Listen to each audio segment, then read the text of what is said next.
একটি দেশকে আধুনিক রাষ্ট্রে পরিণত করবার জন্য, একটি দেশকে সামনের দিকে এগিয়ে নিয়ে যাওয়ার জন্য, একটি দেশকে মানুষের মনের মতো করে সাজানোর জন্য যা যা সংস্কার প্রয়োজন, আমার মনে হয় 31 দফার মধ্যে সেটা সন্নিহিত রয়েছে।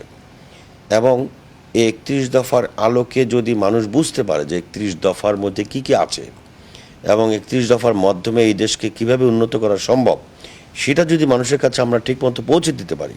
তারেক রহমান সাহেবের সেরকম নির্দেশনা আছে যে 31 দফারের এই সংস্কারের যে বিষয়, এগুলো নিয়ে মানুষের কাছে চলে যাওয়া, মানুষের দ্বারে দ্বারে যাওয়া, মানুষকে বোঝানো। স্যান্ডেলিনা সো, রূপচর্চায় আভিজাত্য।